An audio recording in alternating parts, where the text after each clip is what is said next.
I'm near Houston, Texas today, and I'm checking out probably one of the top 10 most infamous family murders that I can think of, at least in Texas. Today we're talking about a mother named Andrea Yates who ended up killing her 5 children in a bathtub in their family home. So in this video I'm going to talk about, of course, what happened, but I'm also here at the cemetery where they're buried. So I'm going to show you guys, of course, the 5 kids' graves, and then go visit the house where they all used to live, and of course where the 5 children died. It's an incredibly tragic story, but I wanted to do it for you guys.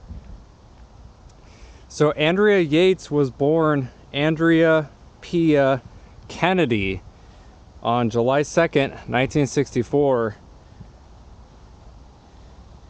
Now, it says that she had pretty severe postpartum depression, postpartum psychosis, and even schizophrenia.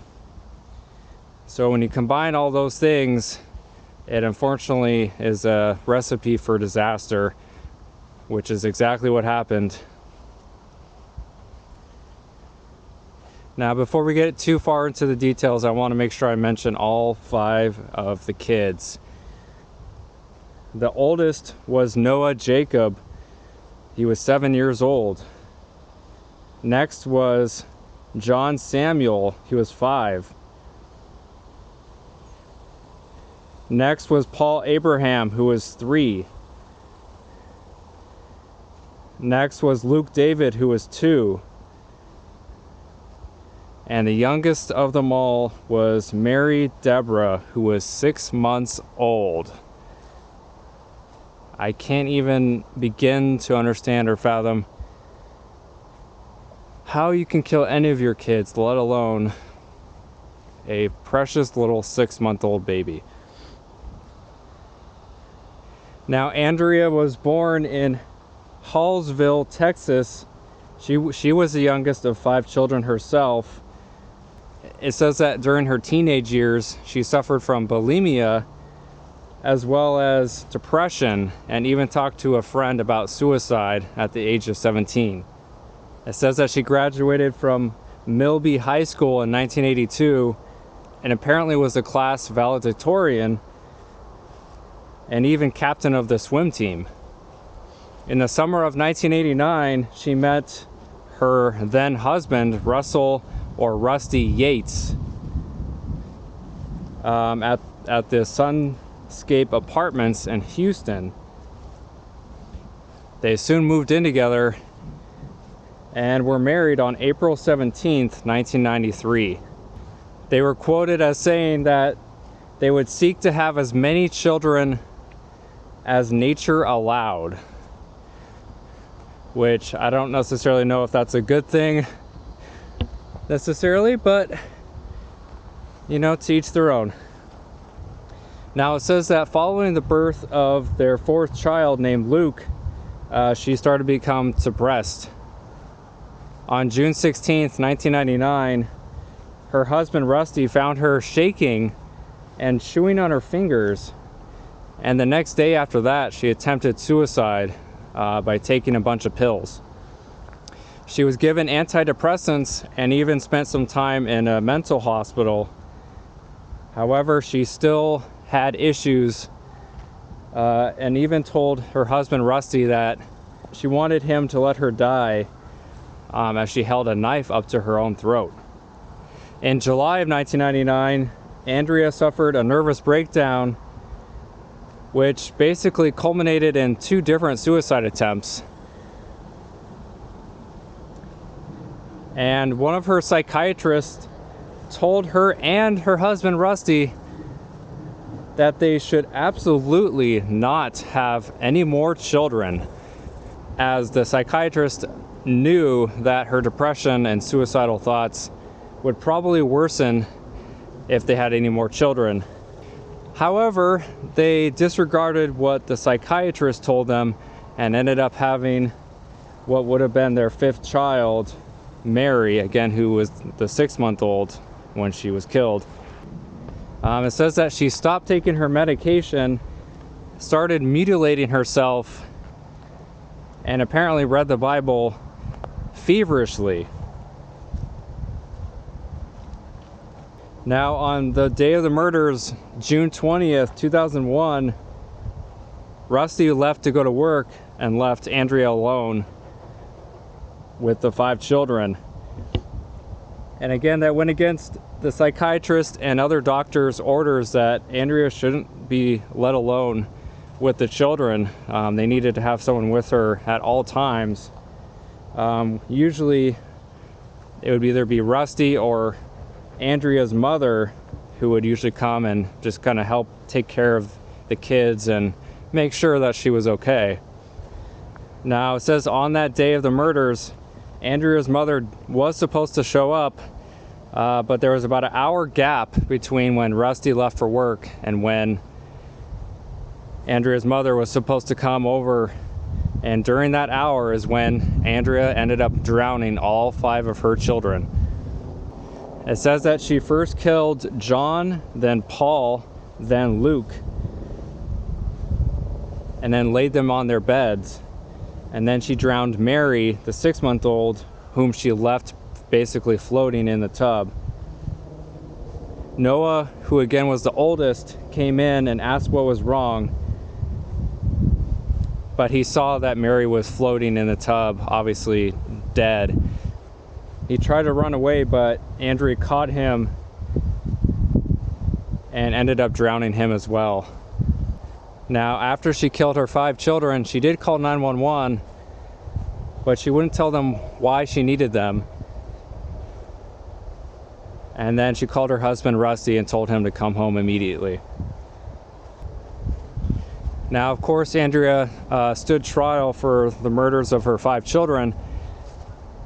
However, due to the fact that she had many different psychiatrists, medications, and other issues, on July 26th, 2006, she was found not guilty by reason of insanity. She was committed to a state hospital. While in jail awaiting trial, she stated that she considered killing her kids for 2 years, adding that she wasn't a good mother, and stated that it was the 7th deadly sin. My children weren't righteous. They stumbled because I was evil. The way I was raising them, they could never be saved. They were doomed to perish in the fires of hell. That is what she told a psychiatrist. Now, if you're wondering what happened to Andrea, as far as I know, I believe she is still inside one of the mental institutions here in the state of Texas.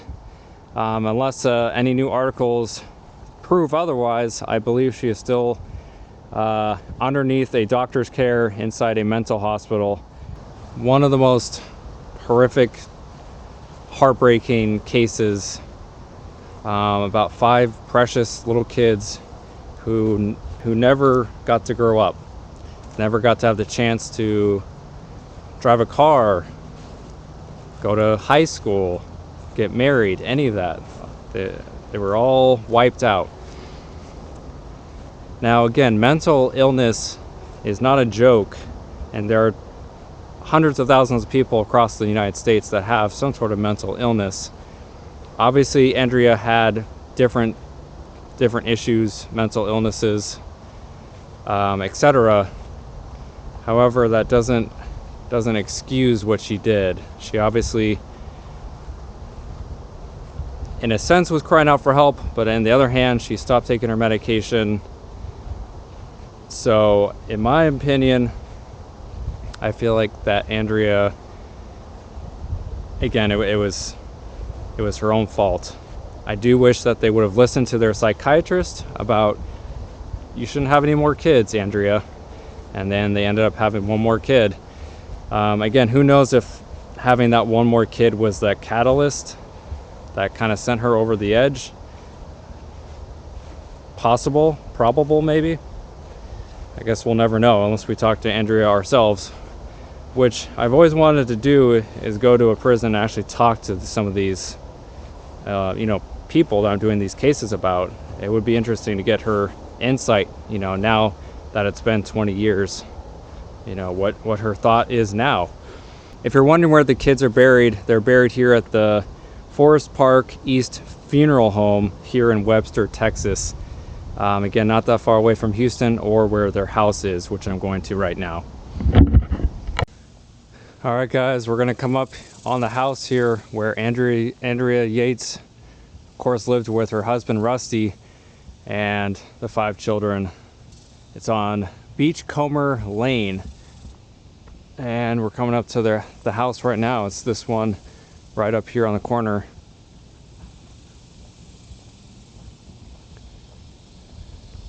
All right, so this is the house, guys. This is where it all went down.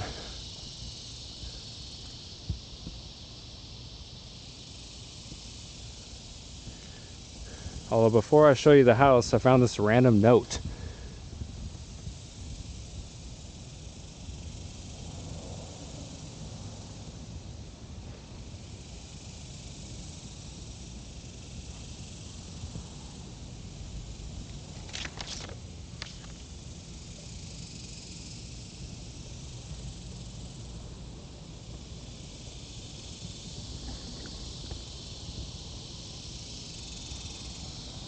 I have no idea what that's for, but anyway, so this is the house, you guys.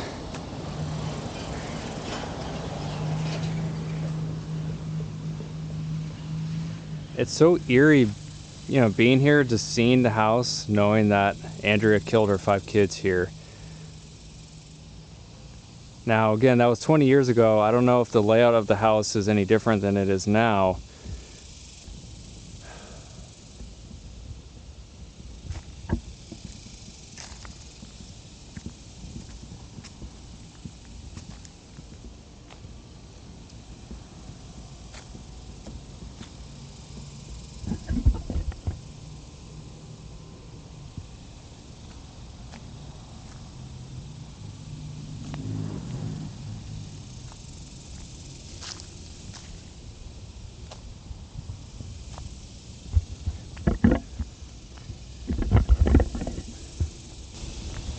All right, guys, well, that pretty much wraps it up.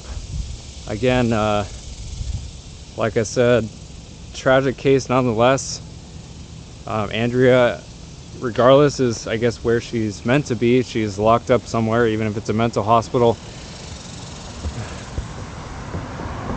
Again, my only wish is that she would have gotten the help that actually would have helped her before she ended up killing her kids. Or I just wish that she would have listened maybe to her psychiatrist and stayed on the medication.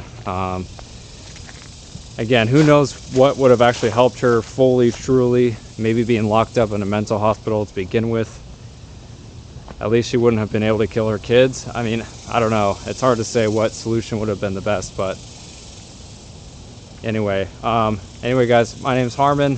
Thank you for watching another video of mine. If you're new around here, make sure you subscribe. And until next time, I'll see you on the next one. Thanks for watching. Question, you guys, do they have gators in little ponds or rivers like this? I'm near Houston, Texas at the cemetery here. If they have gators, I probably shouldn't be this close to the water. I didn't think about it till now, but yeah, do they have gators here? In little areas of water near Houston? If so, I probably shouldn't be that close.